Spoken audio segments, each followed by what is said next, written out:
Hey guys, what's up? KyleHuntFitness, back with a Q&A video.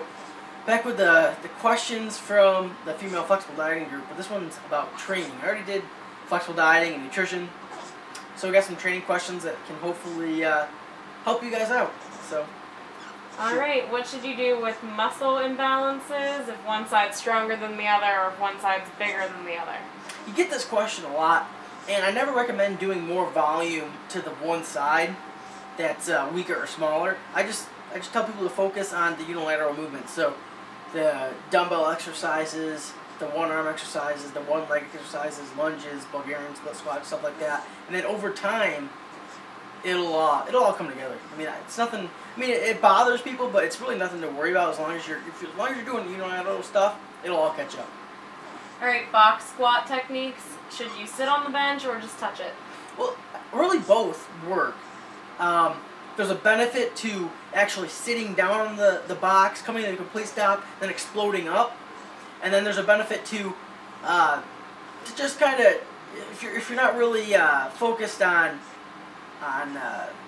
strength, you're more towards hypertrophy. There could be a benefit just to touching the box and coming up, almost as like a depth thing. You're just touching the box to make sure you're hitting depth. A lot of beginners do that if you're kind of new, but basically here's the bottom line. Bottom line is, if you're at the point where you can squat without the box, you should probably sit on the box and not just touch it. But if you're a beginner and learning about depth and having trouble with depth, I see no problem just touching a box, just so you're getting that depth cue in your head. Alright, what's the best way to train to do a pull-up? Well, you see a lot of people who do the bands, but that's not really my thing. I don't really think they work that well, because the problem with that is at the top range is where you're going to need the most help. But that's where the bands provide the least amount of help. They help you the most at the bottom.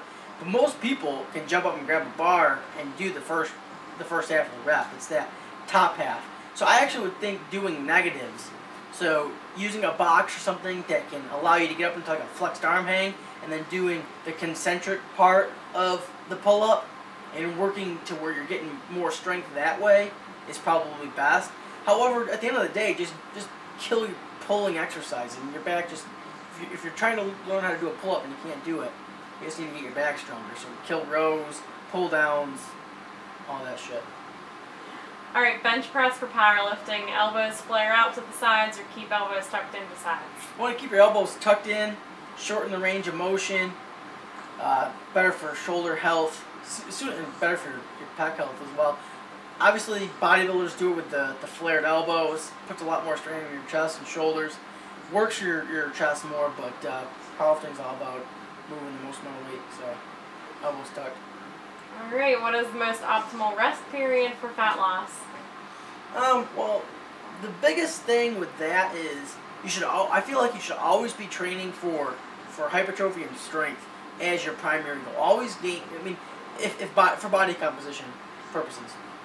But if you're in a fat loss phase, you kind of squeeze out a little bit of benefit from taking less rest. So I wouldn't really ever recommend going below a minute. I think you get down to like 30-second rest periods, and you got to understand that your performance is going to suffer. But probably a minute and a half is a good spot to be in if fat loss is your goal. I mean, like for strength or if you're a powerlifter, I mean, I see no problem taking 3 to 5 minutes. But obviously for fat loss, you can get a benefit to cutting it down. Although I don't know. It depends on the programming goal. Sometimes I program rest periods, sometimes I don't. So it depends on the person. Alright, best mobility warm-up for squats.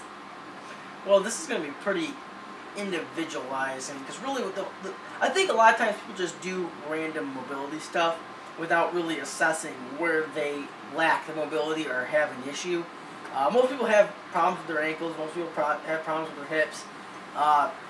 For me personally, see, this is something that, like I said, it's going to change for everybody, but I have really, really tight hips. So getting a little product placement, I use the hip circle from Slingshot, and that actually helps. I use that pretty much every lower body session, and that helps me.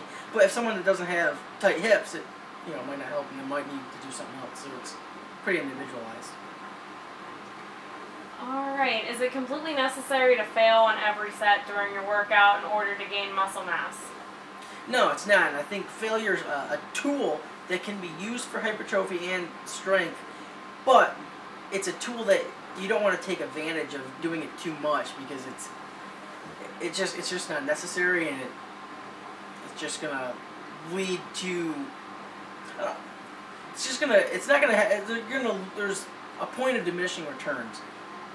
Go to failure, but definitely don't go every time. Don't take every step to failure. I mean, there's a good benefit to leaving some reps in the tank for sure. Alright, wondering what your thoughts are on squat depth. Do you think there is an advantage in squatting ass to grass rather than just below parallel? Well, below parallel to ass to grass.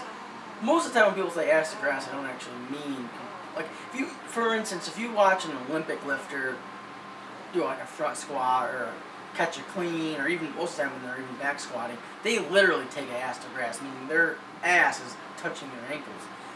Most people just in the gym say ass to grass and they don't mean that.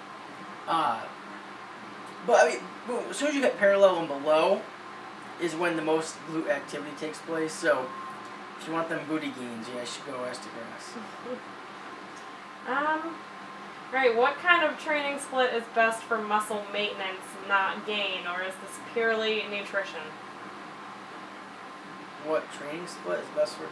Yeah, basically this girl has 57 kgs of muscle, and she thinks she's got as much as she needs, or wants.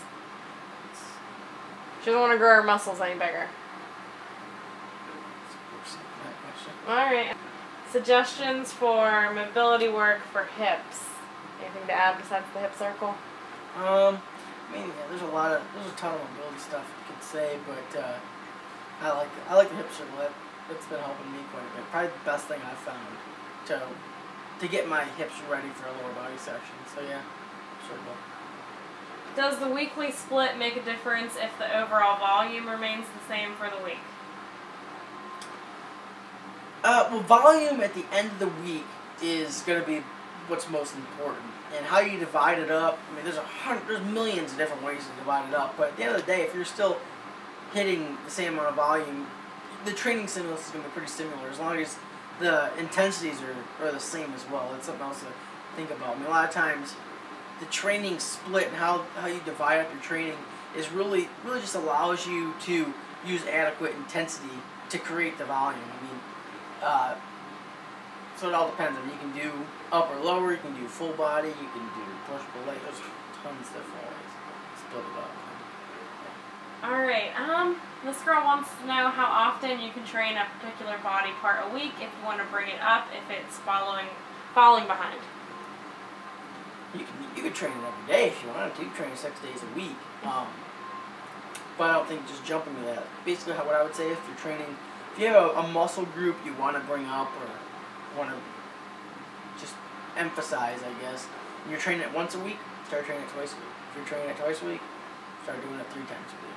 See what I'm saying? If you're doing it 3 times a week, maybe at first you just increase the volume. You still do 3 days a week, but increase the volume those 3 days, and then maybe add a 4th day. See what I'm saying? It's just slowly do more than what you're doing now. Alright, does lighter or moderate weights burn less than lifting heavy? And that's the last question. Burn less? Burn less fat. Burn less calories.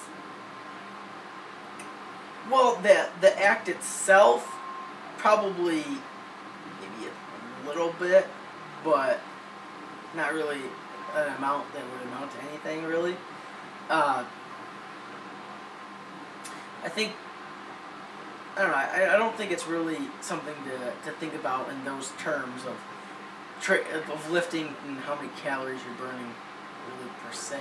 I think it's the overall training effect that the resistance training causes that is what really matters, not the isolated workout and how many calories are burned. It's kind of the same argument with lower intensity and higher intensity cardio. Lower intensity cardio may burn more calories in that half-hour time period than a half hour of high intensity, which is debatable. It still might, but we'll just say for this purpose it does. But the 24-hour effect of the high intensity, the metabolic effect of that throughout the whole day, is going to be much greater than the lower intensity. Same thing with resistance training.